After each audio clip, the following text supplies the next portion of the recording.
Jestem z samolotu, który spadł w górach. Jestem Urugwajczykiem. Wędrujemy od 10 dni. Wyżej jest mój ranny przyjaciel. W samolocie zostało 14 rannych osób. Musimy się stąd szybko wydostać, a nie wiemy jak. Nie mamy żadnego jedzenia. Jesteśmy słabi. Kiedy po nas przyjedziecie? Proszę.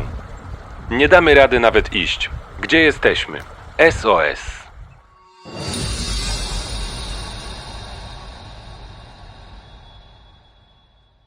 Katastrofa lotu 571. Cud w Andach. Historia przetrwania. Ten dramatyczny krzyk rozpaczy wyrwany z lodowatej pustki Andów to nie fragment scenariusza filmu katastroficznego, a prawdziwa wiadomość spisana przez Fernando Nando Parrado, jednego z pasażerów samolotu, który 13 października 1972 roku rozbił się pośród monumentalnych górskich szczytów w pobliżu granicy Chile z Argentyną. Lot 571 miał być rutynową podróżą z urugwajskiego Montevideo do stolicy Chile Santiago. Krótki, spokojny rejs nad pasmem Andów z 45 osobami na pokładzie, urugwajską drużyną rugby, ich bliskimi i załogą, w tym doświadczonym pilotem pułkownikiem Julio Ferradasem, który miał za sobą już 29 lotów przez Andy. Nikt nie mógł przypuszczać, że za parę godzin ten zwykły przelot zamieni się w brutalną, 72-dniową walkę o przetrwanie w ekstremalnych warunkach. Przerażające zimno, głód, strach, świadomość odwołania akcji ratunkowej i coraz bardziej dramatyczne decyzje. Gdy umiera nadzieja, zaczyna się coś, czego nie da się przewidzieć, a tym bardziej ocenić z perspektywy wygodnego fotela.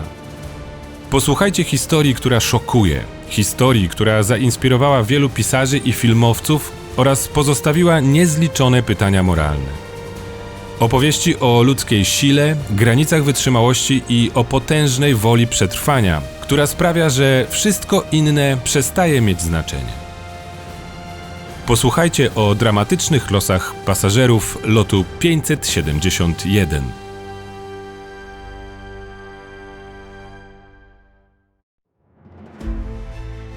Zapraszamy Was do obejrzenia najnowszego odcinka.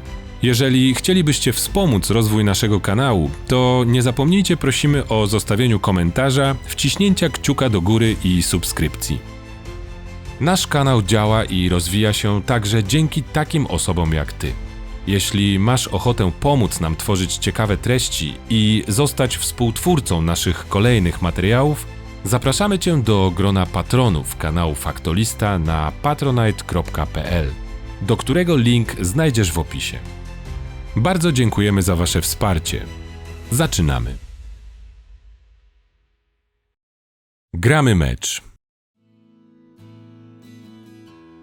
12 października 1972 roku na lotnisku Montevideo Carrasco urugwajska drużyna rugby Old Christians Club, jeden z czołowych zespołów tego kraju, wsiadła na pokład wyczarterowanego od Fuerza Aérea Uruguaya, czyli urugwajskich sił powietrznych, samolotu Fairchild Hiller FH-227D. Celem ich podróży było Chile, gdzie w stolicy tego kraju, Santiago de Chile, mieli rozegrać mecz towarzyski z miejscowym, zaprzyjaźnionym zespołem Old Boys Club. Wyjazd miał być okazją do pokazania się na arenie międzynarodowej, ale też po prostu wspaniałą przygodą. Krótki, 3,5-godzinny lot nad majestatycznymi Andami w towarzystwie rodzin i przyjaciół i miły weekend w chilijskim mieście.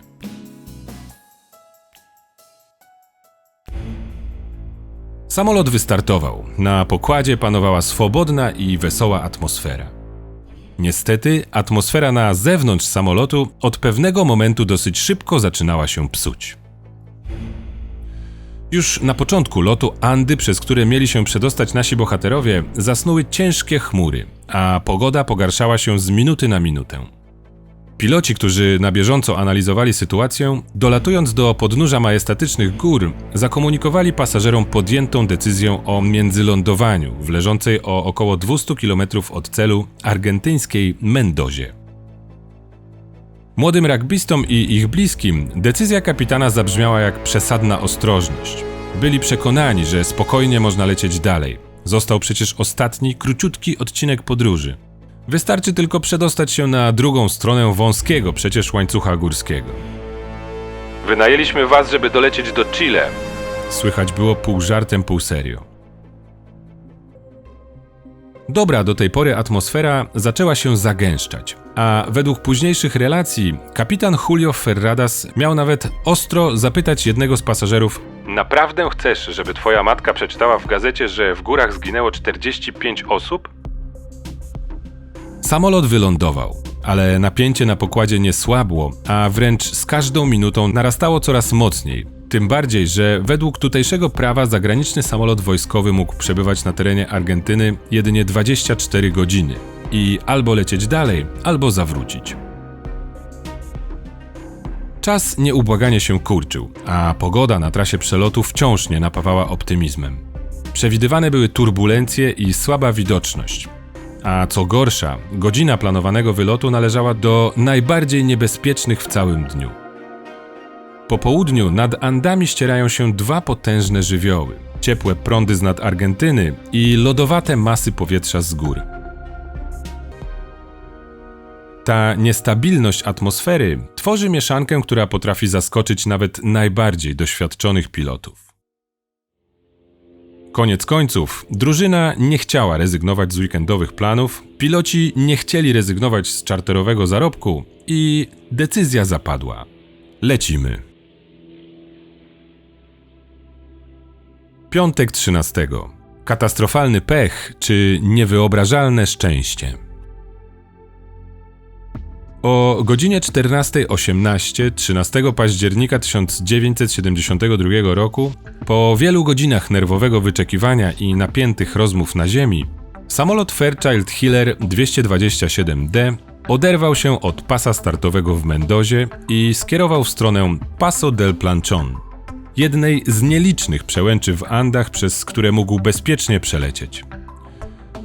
Szczyty w tym rejonie sięgają około 2400 metrów, co jak na Andy można by potraktować niemalże jak pagórki. Bez ładunku maszyna mogłaby się wznieść na wysokość około 7600 metrów. Ale tego dnia była maksymalnie obciążona, z drużyną, rodzinami i bagażami. Realna wysokość przelotowa nie przekraczała około 6400 metrów, a to o ponad 500 metrów niżej niż wysokość Aconcagui, najwyższego szczytu Ameryki Południowej, który czaił się w pobliżu. Piloci, jak już wiemy, zaplanowali lot ostrożną trasą. Nie przez najwyższe partie Andów, lecz przez tak zwaną naturalną bramę w górach. Kluczowym punktem orientacyjnym miała być radiolatarnia w Curicó, po minięciu której mieli zacząć się zniżać i kierować na północ w stronę Santiago. Plan był dobry, ale jego wykonanie już wkrótce miało okazać się dalekie od doskonałości. Założenia założeniami, ale jak to bywa w takich sytuacjach, szczególnie w ciężkich warunkach, jeden błąd pociąga za sobą kolejne, które w szybkim tempie przeradzają się w lawinę katastrofalnych zdarzeń. Informując kontrolę lotów w Santiago, że znajduje się nad Curicó, pilot lotu 571 jeszcze nie wiedział, że właśnie przekracza Rubikon, a za parę chwil wszystko zacznie się sypać. Gęste chmury, silne podmuchy wiatru i brak widoczności. W takich warunkach lot w Andach przypominał błądzenie po labiryncie z zasłoniętymi oczami. Piloci byli przekonani, że przelecieli już nad górami, że to co najtrudniejsze mają za sobą. Nie wiedzieli, że silny wiatr z zachodu znacznie ich spowolnił, a samolot leciał wolniej niż wskazywały przyrządy. W konsekwencji na podstawie niedokładnych obliczeń drugiego pilota, który popełnił fatalny błąd w nawigacji, zbyt wcześnie skręcili na północ, tuż po tym rozpoczynając obniżanie pułapu. Byli przekonani, że góry zostawili już po prawej stronie i kompletnie nie zdawali sobie sprawy, że właśnie wlatują w samo serce monumentalnego andyjskiego labiryntu. Z późniejszych analiz wynikało, że pilot nie tylko zbyt wcześnie zaczął wykonywać manewr skrętu, ale również popełnił błąd przy ustawianiu kursu. Tymczasem wszystko zdawało się iść zgodnie z planem. Samolot rozpoczął zniżanie i w tym momencie maszyną nagle wstrząsnęły gwałtowne turbulencje, których w tym miejscu, gdyby lecieli zgodnie z planem, w ogóle nie powinno być. Nagle potężne prądy powietrzne porwały samolot w dół. Spadek o ponad 100 metrów nastąpił w ułamku sekundy, a pasażerowie i załoga feralnego lotu zaczynali rozumieć, że coś właśnie poszło nie tak. Rzucany w powietrzu jak zabawka, Fairchild wleciał w gęste chmury i zupełnie jeszcze nieświadomy czającego się niebezpieczeństwa, na ślepo darł do przodu. I nagle, kiedy w jakimś atmosferycznym przebłysku otaczający ich nieprzenikniony puchowy uścisk zaczął się przerzedzać i wydawało się, że najgorsze minęło, tuż przed oczami pilotów zamiast spodziewanego chilijskiego płaskowyżu zaczęły wyrastać wyglądające przerażająco groźnie w tej sytuacji skaliste wierzchołki andyjskich szczytów. Na pokładzie zapadła złowieszcza cisza.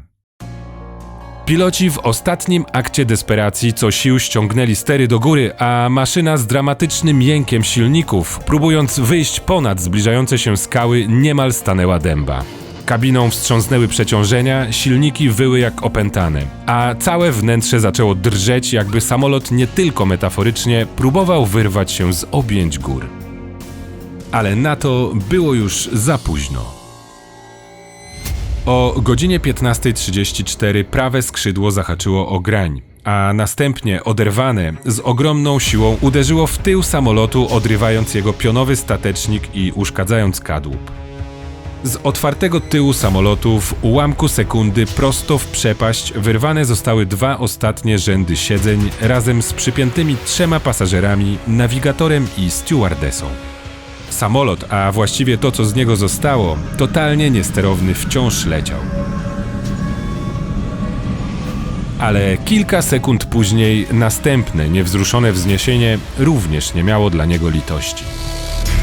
Kolejne uderzenie. Pozostałe lewe skrzydło także odpadło, a pozbawiony już jakiejkolwiek kontroli kadłub wzleciał w powietrze i z prędkością 350 km/h uderzył o ziemię i zaczął ześlizgiwać się po zboczu.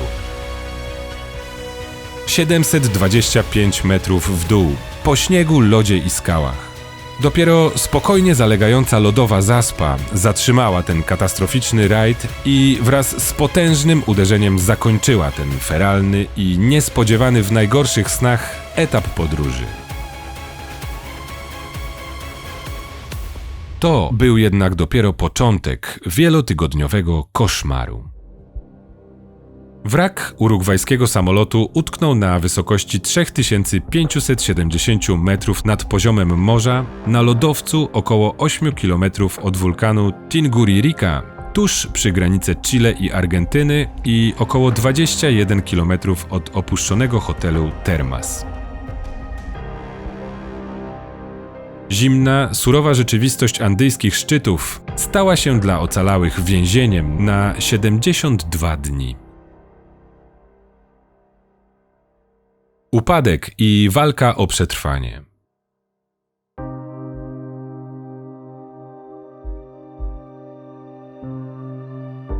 Pamiętam czyste, piękne twarze moich przyjaciół. Wspominał Nando Parrado.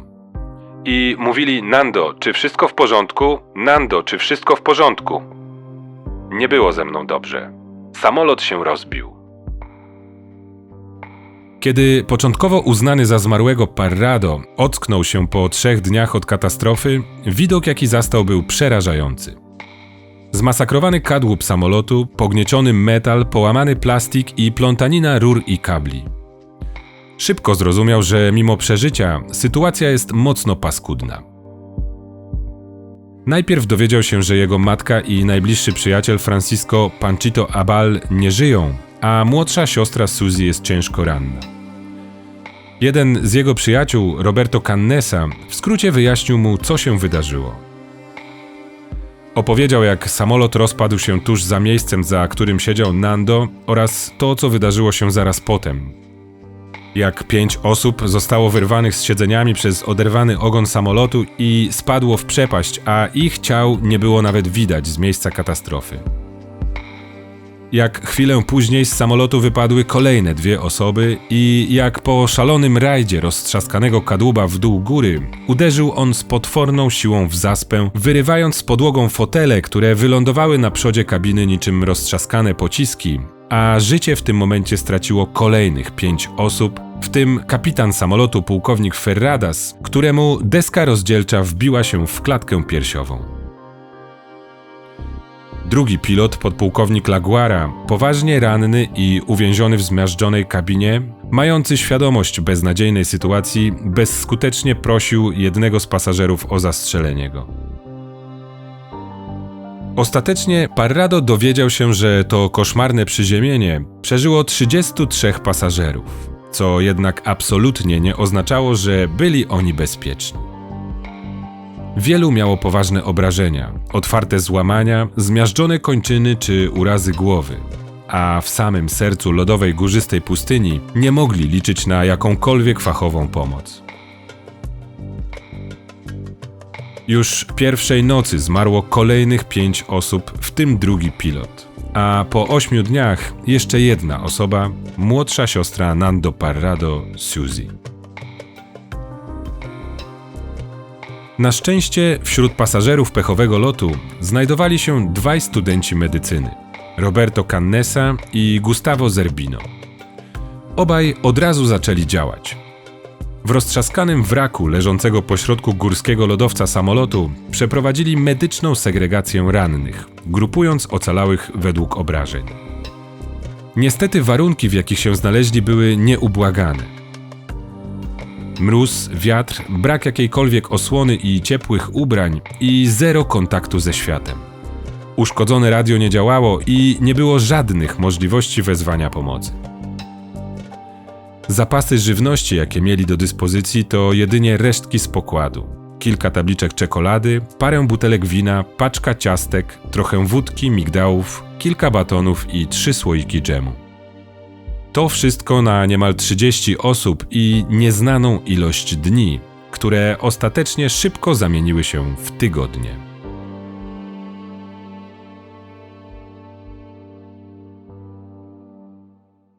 Akcja ratunkowa, czyli nadzieja umiera ostatnia.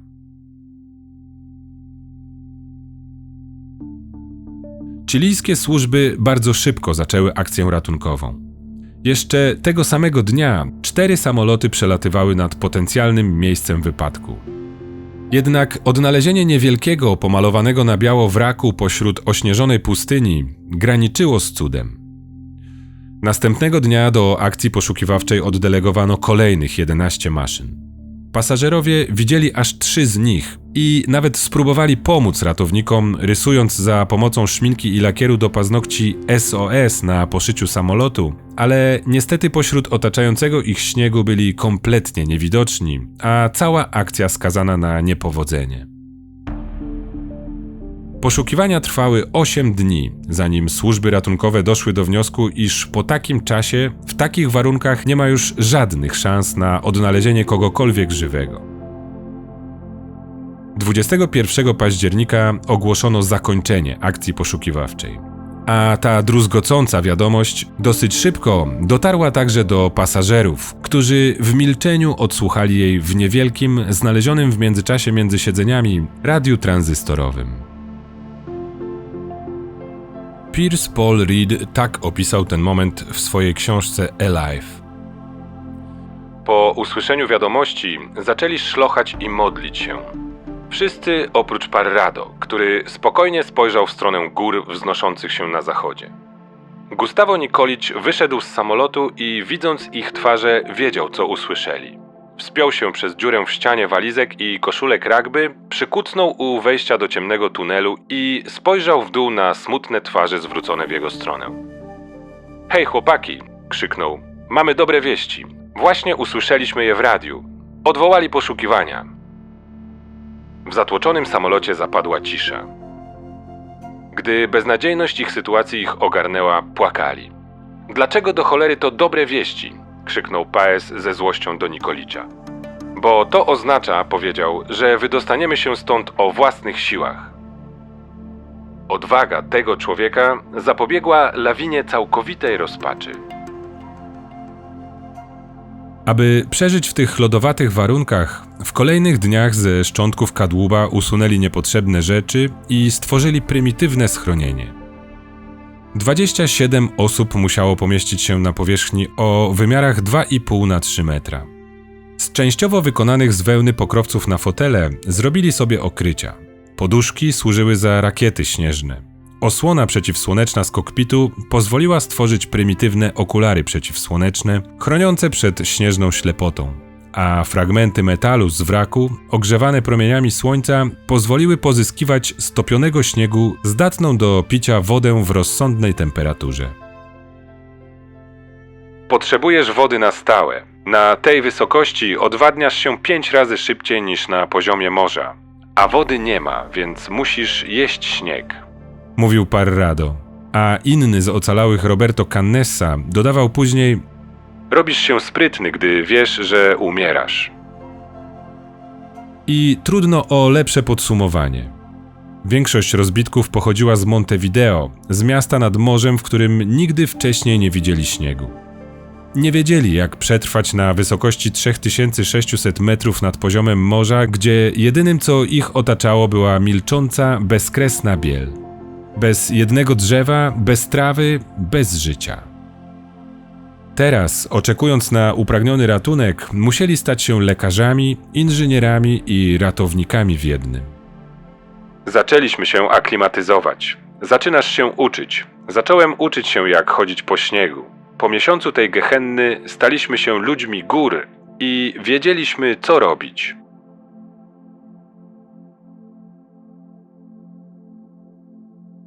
Pierwsze dni i decyzja, która zmieniła wszystko.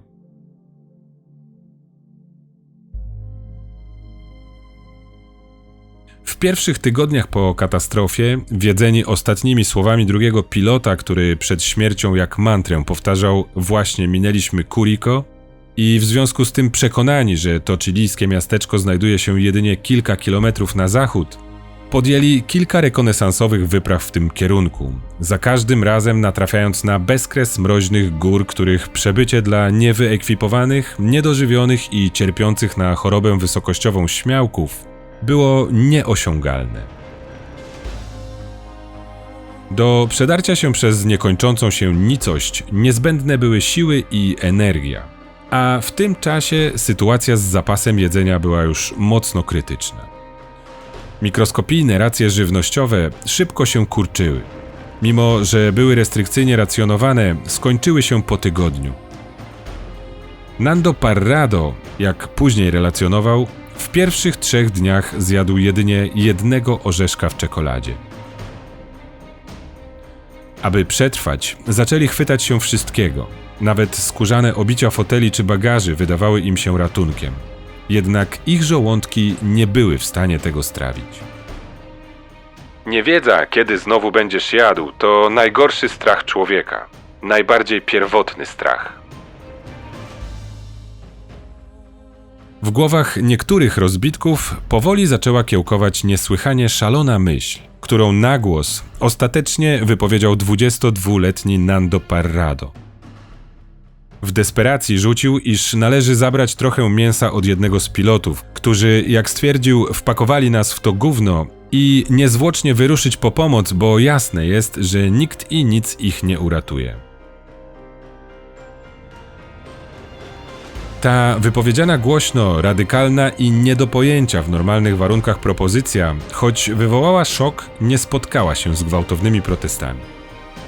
Argument Pancho Delgado, w którym przywołał słowa Chrystusa: to jest ciało moje, to jest krew moja, dzielcie się nią między sobą, był dosyć przekonujący. Choć decyzja spotkała się ze zrozumieniem ogółu, część osób początkowo nie potrafiła się przełamać. I dopiero widok odzyskujących siły towarzyszy ostatecznie przeważył szalę. Numa Turcati, który odmawiał jedzenia mięsa, ostatecznie zmarł z niedożywienia, ważąc w chwili śmierci 25 kilo. Nie zapomnę tego do końca życia. Pierwsze cięcie było pożegnaniem niewinności. Każdy z nas zjadł po kawałku, gdy poczuł, że jest na to gotowy. Tak w późniejszym czasie relacjonował ten moment Roberto Cannessa. Pytanie o to, czego dopuścili się pasażerowie lotu 571, towarzyszyło im przez długi czas. Nando Parrado nie miał wątpliwości, że ich decyzja była słuszna i moralnie uzasadniona. Po latach mówił: Kanibalizm jest wtedy, gdy zabijasz drugiego człowieka z okrutną intencją zjedzenia go. W naszym przypadku była to antropofagia, bo jedliśmy tylko tych, którzy zmarli od ran i wyziębienia. Gdybym to ja zginął wtedy, chciałbym, aby przyjaciele zjedli moje ciało, by przeżyć. Wszyscy tak mówiliśmy. Zawarliśmy pakt. Lawina. Fatum wciąż działa.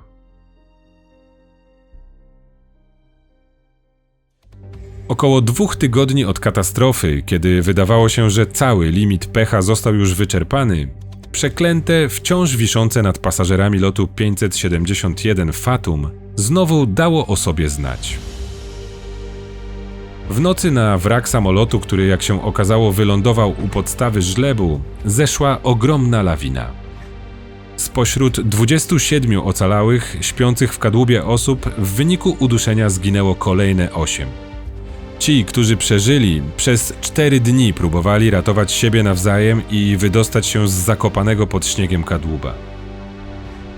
Po kilku godzinach Nando Parrado zdołał wybić dziurę w dachu wypełnionego do połowy śniegiem samolotu i wpuścić świeże powietrze. Nie wiedzieliśmy, czy mamy wystarczająco dużo powietrza. Nie wiedzieliśmy, czy mamy 2 metry, 4 metry czy 50 metrów śniegu na górze. Mówił.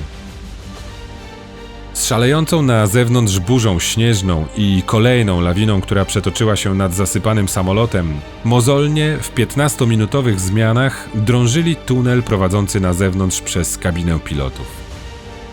Dopiero 31 października udało im się wyjść na powierzchnię, a to zdarzenie wzmocniło ich determinację. Albo wydostaniemy się z tych przeklętych gór, albo tu umrzemy.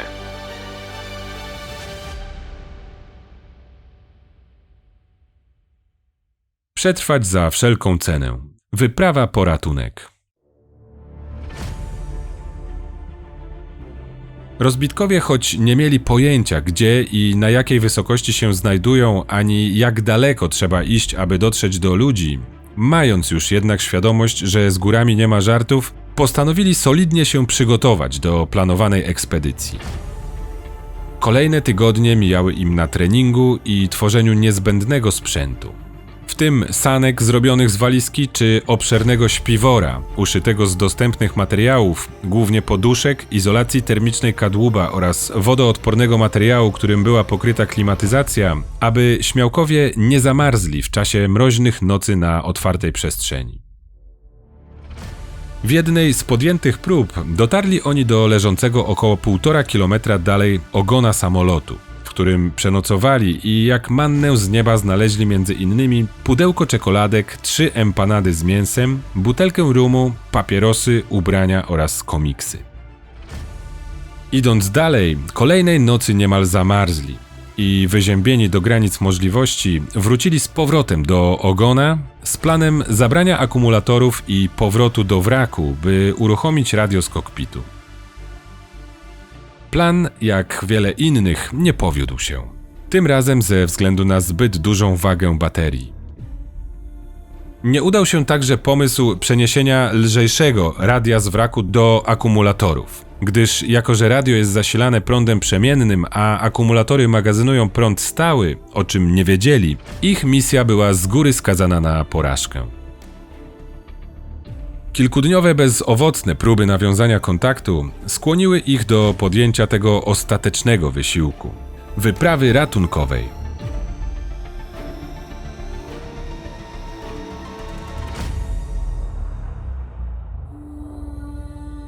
Przygotowana najlepiej jak tylko w tych warunkach się dało ekspedycja ruszyła 12 grudnia 1972 roku, niemal 2 miesiące po wypadku. Do ekipy ratunkowej wybrani przez współtowarzyszy zostali Fernando Parrado, Roberto Cannessa i Antonio Vizintin. Mimo że nadchodzące lato dawało nadzieję na łagodniejsze warunki pogodowe, to nie mieli oni żadnego sprzętu do wspinaczki, map, kompasów, a przede wszystkim doświadczenia. A ponadto, błędnie oceniając na podstawie słów pilota swoje położenie, zabrali ze sobą zapas pożywienia jedynie na 3 dni.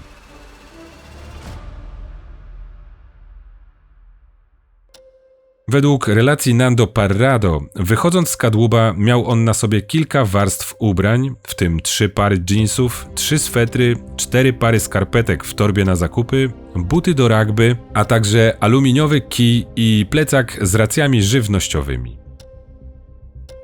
Wyruszając, powiedział pozostałym, że mogą wykorzystać jego rodzinę, jeśli zabraknie im jedzenia. 3 śmiałków, mając świadomość wagi podjętej decyzji i misji, ostatecznie ruszyło w podróż. Wiedzieli, że będą musieli przedostać się na drugą stronę stojącej im na drodze potężnej góry, za którą mieli nadzieję ujrzeć zielone chilijskie doliny. Góry nie byle jakiej, bo mierzącej niemal 5000 metrów i zapewne jednej z najwyższych w Andach. W późniejszych latach eksperci od wspinaczki wielokrotnie twierdzili, że gdyby zepsuty wysokościomierz zamiast 2100 metrów pokazywał właściwą wysokość, na jakiej się znajdowali, czyli 3570 metrów, nie zdobyliby się na taki krok. Ale w tamtym momencie decyzja zapadła i nie było już odwrotu. Wiedziałem, że kiedy wykonam pierwszy krok, aby opuścić kadłub, nie wrócę. To wyprawa kamikadze. Mówił Parrado. Niesieni nadzieją dosyć szybko pokonali ponad 500 metrów góry, co na takiej wysokości skutkowało chorobą wysokościową. Parrado wspominał, że gwałtownie wzrosło mu tętno i bliski był odwodnienia i hiperwentylacji. Wspinaczka na górę zamiast przewidywanych przez nich 14 godzin zajęła im całe 3 dni, a osiągnięcie tego celu wcale nie poprawiło im humorów. Pierwszy na szczyt dotarł Parrado i w tym samym momencie z przerażeniem zdał sobie sprawę z błędu pilota, gdyż przed nim, zamiast zielonego chilijskiego krajobrazu, aż po horyzont rozciągały się kolejne białe grzbiety. Myśleliśmy, że jesteśmy 5 kilometrów dalej. Byliśmy 80.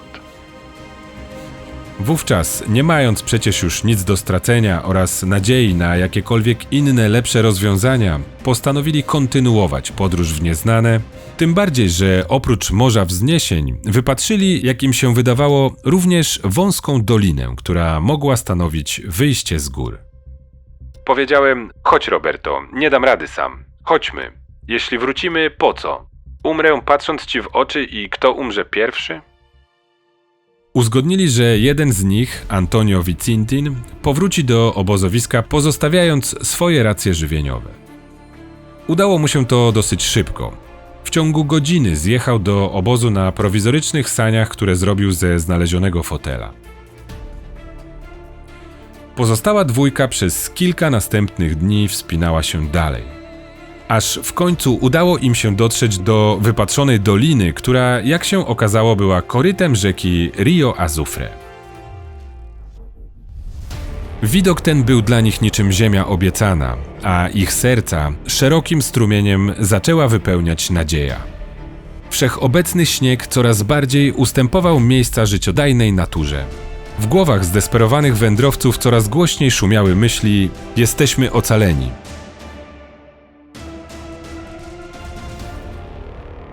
Ocalenie.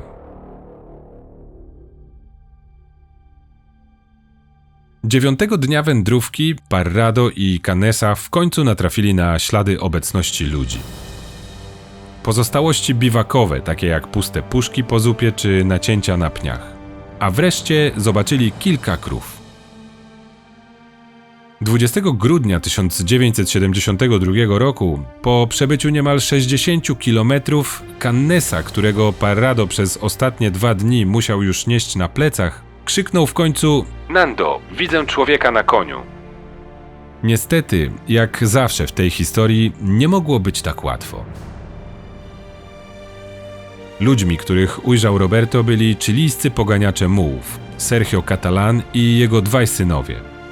Ale znajdowali się oni po przeciwnej stronie rwącej rzeki, której potężny huk zagłuszał wszelkie słowa. Sergio, nie mogąc nic zrozumieć, rzucił przybyszom przez rzekę notatnik i ołówek, żeby mogli napisać wiadomość. Po kilku chwilach Nando Parrado przerzucił z powrotem zawinięty w naprędce zapisaną kartkę kamień.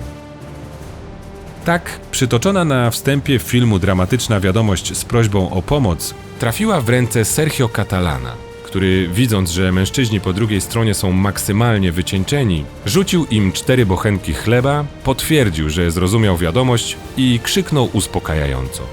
Zrozumieli tylko krótkie mañana, jutro.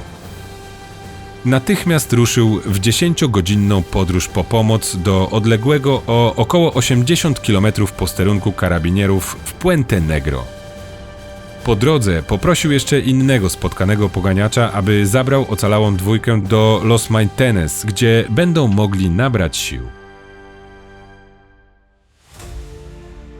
Karabinierzy bardzo szybko przekazali wiadomość o ocalałych rozbitkach chilijskiemu pułkowi Colchauga, który to nawiązał kontakt z armią w Santiago. Tam początkowo nie uwierzono w otrzymaną wiadomość, twierdząc, że poganiacz z pewnością był pijany. Jednak nalegania Sergio Catalana i notatka, którą miał ze sobą, sprawiły, że karabinierzy posłuchali poganiacza i ostatecznie uruchomili ekspedycję ratunkową. 22 grudnia 1972 roku 2 śmigłowce chilijskich sił powietrznych ruszyły do akcji, w której miały podjąć ocalałych 14 rozbitków. Ci, dzięki małemu radiu tranzystorowemu, już wiedzieli o udanej ekspedycji 2 swoich towarzyszy i pełni ulgi i nadziei czekali na upragnioną pomoc. Nando Parrado do końca na posterunku ruszył z powrotem razem z ratownikami, wskazując im drogę. Piloci nie dowierzali, jak trudną drogę udało się przebyć 2 śmiałkom. Na miejscu ze względu na złe warunki atmosferyczne śmigłowcom udało się zabrać jedynie połowę rozbitków.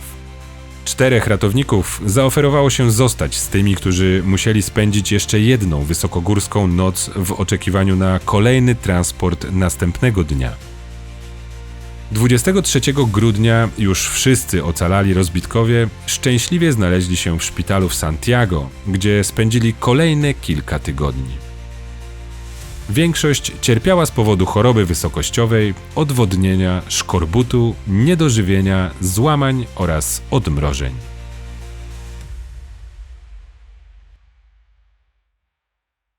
Reakcje świata. Wieść o ocaleniu rozbitków szybko obiegła świat.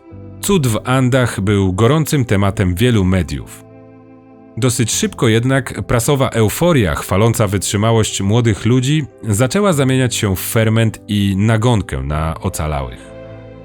Po tym jak 26 grudnia 2 chilijskie gazety El Mercurio oraz La Tercera opublikowały zdjęcia ratownika trzymającego naruszoną ludzką nogę, pojawiły się plotki o tym, że uratowani zabili swoich towarzyszy, żeby ich zjeść, a świat zareagował oczywistym szokiem i oburzeniem. Oni sami wcześniej postanowili podzielić się swoimi przeżyciami jedynie z rodziną i najbliższymi. Wiedzieli, że sposób ich przetrwania przez wielu nie zostanie dobrze przyjęty i zrozumiany. Teraz, po całym przeżytym koszmarze, musieli jeszcze raz stawić czoła przeciwnościom. Na zwołanej 28 grudnia w szkole Stella Maris w Montevideo konferencji prasowej spróbowali wytłumaczyć opinii publicznej, co przyszło im zrobić, aby przetrwać.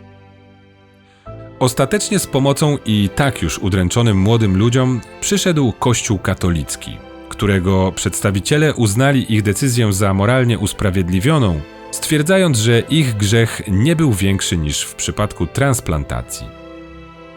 Niechęć opinii publicznej stopniowo zaczęła przeradzać się w sympatię i podziw, a ostatecznie ocaleli rozbitkowie po dziś dzień zyskali wśród swoich rodaków status bohaterów. Po latach Roberto Cannessa wspominał, że od rodzin zmarłych spotkał się jedynie ze zrozumieniem. Wszyscy zadeklarowali, że w tamtych chwilach życie było ważniejsze niż cokolwiek innego. wieczny spoczynek w górach, pogrzeb. Wszyscy, którzy zginęli w katastrofie lotu 571 w Andach, spoczęli w przygotowanej przez ratowników górskich zbiorowej mogile na miejscu wypadku.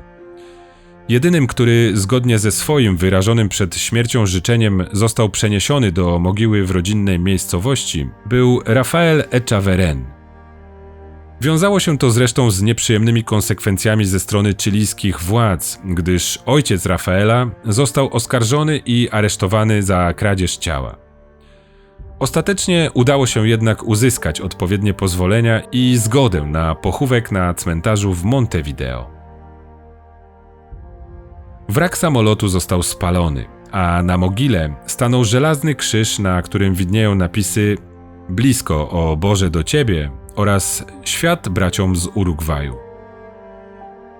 Ocaleni rugbyści w kolejnych latach nawiązali silną więź ze swoim wybawcą Sergio. Na lata stał się on dla nich papą Sergio, a jego dzieci ich braćmi. Od tej pory chilijski farmer zawsze mógł liczyć na swoje urugwajskie dzieci. Jak choćby w 2007 roku, kiedy z powodu choroby zwyrodnieniowej prawego stawu biodrowego miał trudności z chodzeniem i nie mógł jeździć konno, a one sfinansowały operację i koszt protezy. Katastrofa lotu 571 stała się jedną z najbardziej wstrząsających historii XX wieku. Nie tylko ze względu na sam wypadek, ale przede wszystkim przez to, co wydarzyło się później. Przez 72 dni grupa młodych ludzi, sportowców, studentów, przyjaciół walczyła z głodem, zimnem, rozpaczą i śmiercią. Opuszczeni przez świat, uznani za zmarłych, musieli przekroczyć granice, których nikt nigdy nie chciałby przekraczać. Ale w tej historii nie chodzi tylko o dramatyczne wybory. Chodzi o siłę nadziei, braterstwo i odwagę. O to, że w nawet najbardziej beznadziejnych okolicznościach człowiek potrafi się podnieść i iść dalej, wierząc, że dopóki żyje, możliwe jest wszystko. Z 45 osób, które wsiadły na pokład samolotu, przeżyło 16. Ich przetrwanie było nie tylko cudem, ale świadectwem tego, do czego zdolny jest człowiek, kiedy nie ma już nic poza wolą życia. I choć wielu nie wróciło, ich śmierć nie poszła na marne. Ich historia na zawsze zapisała się w pamięci świata jako symbol ludzkiej determinacji i nadziei.